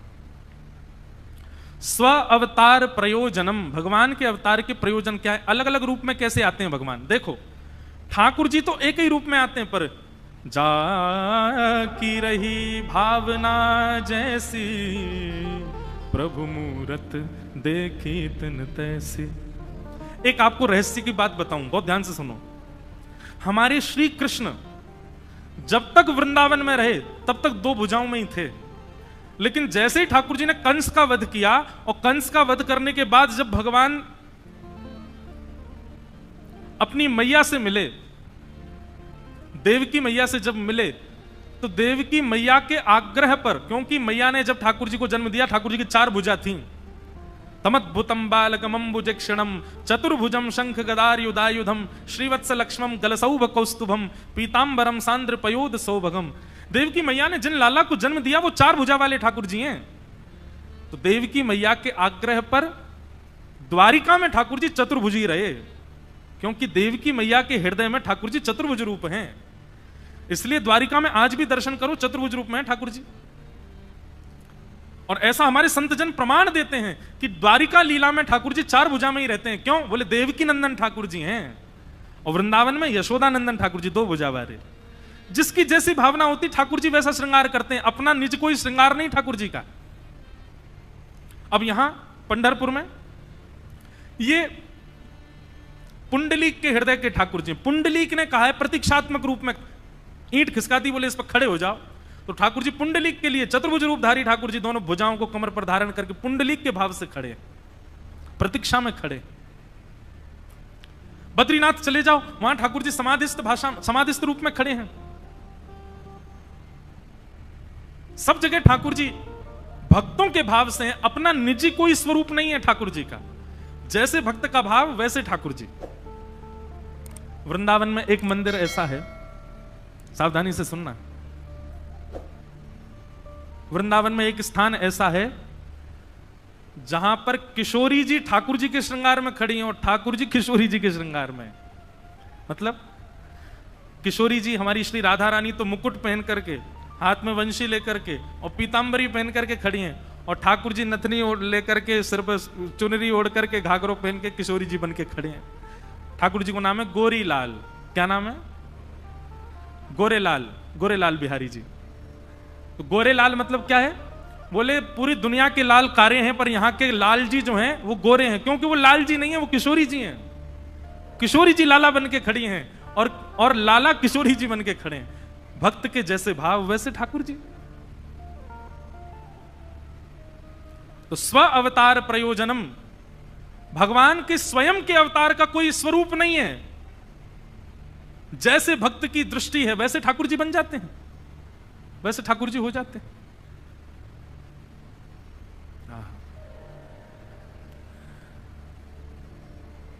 एक कथा में सुनाया करता हूं, उड़ीसा में एक ठाकुर जी हैं टोटा गोपीनाथ। कौन से? टोटा गोपीनाथ। बड़ी मधुर कथा है। उनके अर्चक जो थे सेवा करते, ठाकुर जी ऐसे ही खड़े थे त्रिभंग लली, लेकिन एक समय आने पर अति वृद्ध हो गए और उनको एक विरह हुआ अपने गुरुदेव का। तो विरह में रुदन के कारण, धीरे धीरे वृद्धावस्था होने के कारण उनकी कमर झुक गई, जो सेवक थे उनकी। अब वो सेवा करने जब ठाकुर जी के पास जाते तो कमर झुक गई थी, तो हाथ मुंह पे नहीं पहुंचता था उनका। चंदन वंदन लगाते तो गाल पे ही लग जाता, होठों पे ही लग जाता। तो उन अर्चक ने क्या किया, बोले मेरा हाथ तो पहुंचता नहीं, दूसरा पुजारी रख दिया मंदिर में। ठाकुर जी स्वप्न में आ गए, बोले कोई और छुएगा नहीं मुझे, तुम ही सेवा करो। बोले नाथ मेरा तो हाथ ही नहीं पहुंचता ऊपर। बोले कल आओ मंदिर में, पहुंचेगा हाथ तुम्हारा। दूसरे दिन मंदिर में जैसे ही गए, सो ठाकुर जी जो खड़े थे वो नीचे बैठ गए, वो बैठ के ऐसे बैठ गए। बोले अब करो सेवा, तुम्हारे हाथ की सेवा चाहिए और कोई छुए नहीं मुझे। अपना स्वयं का स्वरूप निज नहीं है ठाकुर जी का, आपकी भावना के अनुरूप ठाकुर जी हो जाते हैं। गोपाल भट्ट की हृदय वेदना प्रगट्यो शालिग्राम, रूप सुधा को खान हमारो श्री राधा रमण जुलाल, वृंदावन प्यारो। नरसिंह चतुर्दशी, नरसिंह चतुर्दशी थी उस दिन, और श्री गोपाल भट्ट गोस्वामी कथा सुन रहे थे प्रहलाद जी की, और तभी व्यास जी ने कहा कि खंभ भेदन करके भगवान नरसिंह प्रकट हो गए। बस इसी बात पे ही रोने लगे और अपने शालिग्राम भगवान के पास गए और कहे आप प्रहलाद के लिए नरसिंह फाड़ करके प्रकट हो सकते हो, मेरे लिए शालिग्राम से प्रकट नहीं हो सकते। आप शालिग्राम में मेरे लिए परिपूर्ण हो, पर मुझे भी श्रृंगार करना है, मुझे भी कुंडल धराने, मुझे भी मुकुट पहनाना, मुझे भी पोशाक धरानी है नाथ। आप खंभ से प्रहलाद के लिए नरसिंह बन गए, तो मेरे लिए शालिग्राम से प्रकट नहीं हो सकते।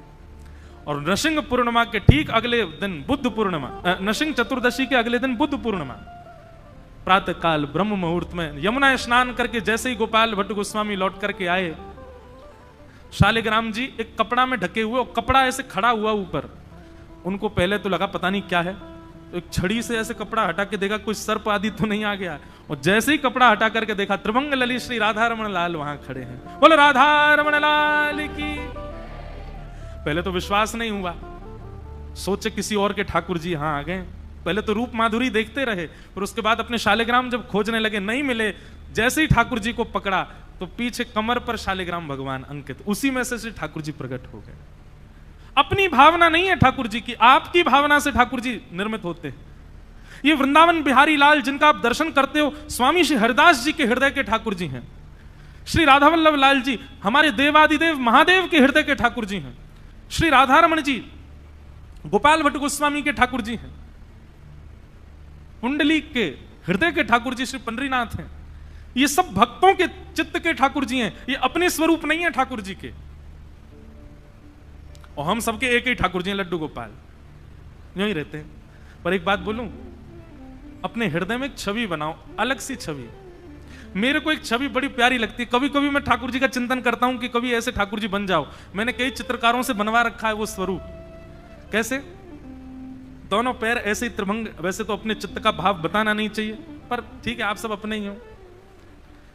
दोनों पैर ऐसे ही हैं त्रिभंग लली ठाकुर जी।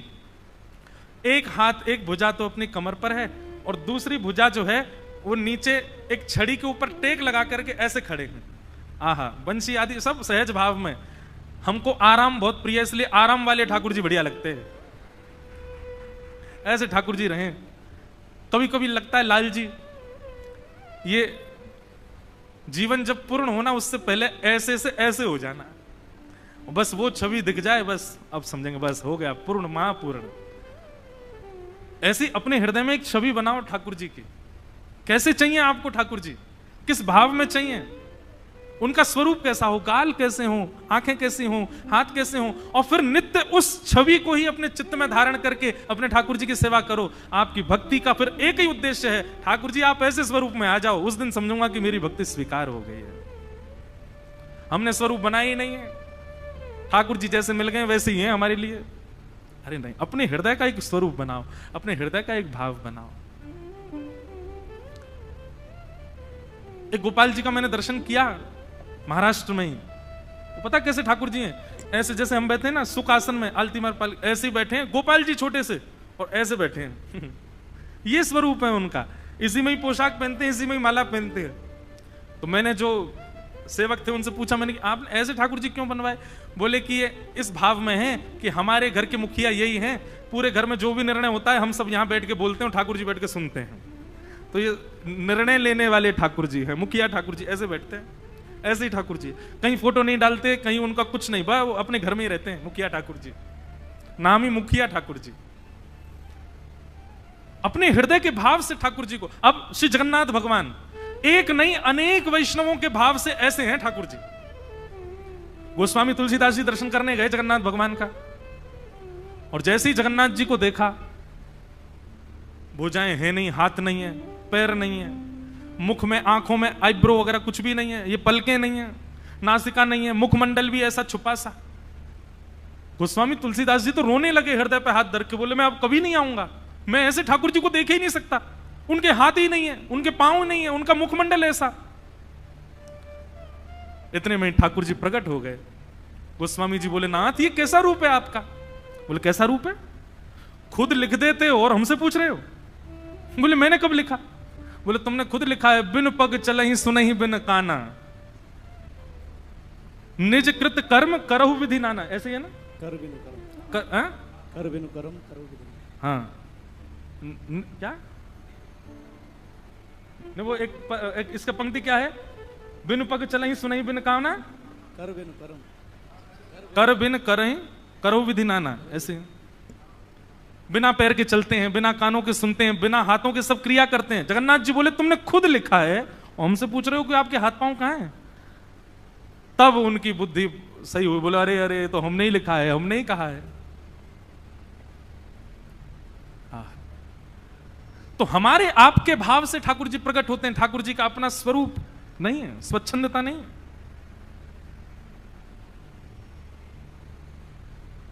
कौन से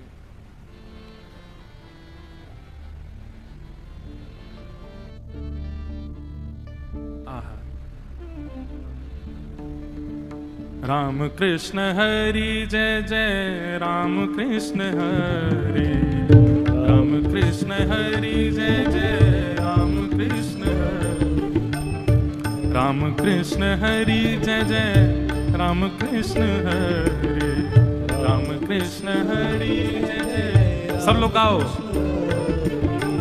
राम कृष्ण हरि जय जय राम कृष्ण हरि,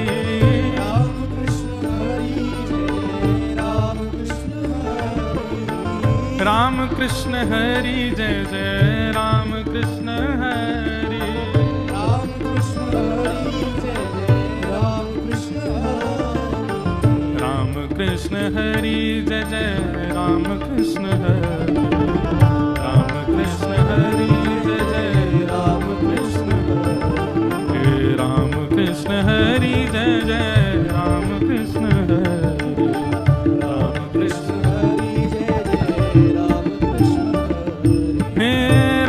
कृष्ण हरि जय जय राम कृष्ण हरि, राम कृष्ण हरि जय जय राम कृष्ण हरि, राम कृष्ण हरि जय जय राम कृष्ण हरि, राम कृष्ण हरि जय जय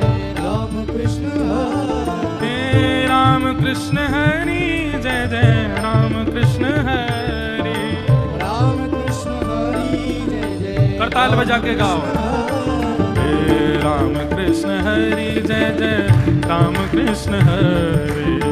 राम कृष्ण हरि जय जय राम कृष्ण हरि जय जय राम कृष्ण हरि। राम कृष्ण हरि राम कृष्ण हरि जय जय राम कृष्ण हरि।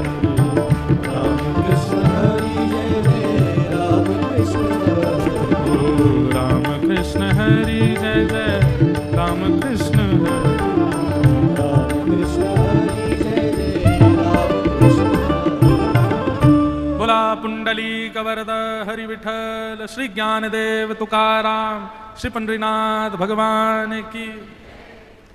आज हम सबका परम सौभाग्य है, आज माइलस्टोन ही मिलते जा रहे हैं हमको एक के बाद एक। हरि भक्त परायण संत श्री नामदेव जी महाराज के वंशज, उनकी वंश परंपरा में ही हरि भक्त परायण श्री माधव महाराज नामदास जी हमारे बीच पधारे, उनको बारंबार प्रणाम। जिन नामदेव जी का हम चरित्र सुन रहे हैं उन्हीं के ही वंशज आज कथा में पधारे हैं, आपको बारंबार प्रणाम। हरि भक्त परायण संत श्री तुकाराम जी महाराज के वंशज भी हमारे मध्य में आज पधारे हैं। हरि भक्त परायण श्री बाला साहेब महाराज देहुकर, जो कि श्री तुकाराम जी महाराज, संत श्री तुकाराम जी महाराज जी के वंशज हैं, वे भी हमारे मध्य पधारे हैं। आपके भी श्री चरणों में बारंबार प्रणाम। ऐसी हमारी आज योग्यता तो नहीं कि हम श्री साक्षात नामदेव जी और श्री तुकाराम जी का दर्शन कर सकते हैं, पर उनकी वंश परंपरा के उनके ही वंशज हमारे मध्य में आ जाएं, जिनके भावों पर श्री पंडरीनाथ भगवान ठुमक ठुमक करके नृत्य करते थे। ऐसे भक्तराज श्री नामदेव जी, श्री तुकाराम जी महाराज, मानो आपके रूप में वे ही दोनों यहां आए हैं। दोनों ने सोचियो कि चलो भैया कथा है रही है, चलो हमारे, अच्छा देखो आप दोनों नामदेव जी और तुकाराम जी के वंशज और हम श्री पंडरीनाथ भगवान के गांव के हैं। ये पंडरीनाथ भगवान वृंदावन के और हम वृंदावनवासी ब्रजवासी। तो आज सब पूर्वजों के प्रेम के भाव से इतने वर्ष बाद भी ये मिलन हुआ है। हम ठाकुर जी के पक्ष से आए, आप भक्तों के पक्ष से आए, ये मिलन देख करके खूब आनंद। और संभवतः जो पंढरपुर के स्कॉन से पधारे हैं ना, पंढरपुर में बंधु श्री चेतन महाप्रभु भी यहाँ पधारे। कल हम कथा सुनाएंगे श्री चेतन महाप्रभु कैसे यहाँ विराजे। श्री नित्यानंद महाप्रभु भी यहाँ आए। सबने आकर के इस रज को पावन किया, इस भूमि को पावन किया हमारे आपके लिए। वे तो आए अपने उद्देश्य, अपने दर्शन के भाव से, पर उनके आगमन से यहाँ की रज पवित्र हो गई। ऐसे पंढरपुर स्कॉन के भी हमारे वैष्णव भक्त वृंद पधारे, उनको भी बारंबार प्रणाम। आज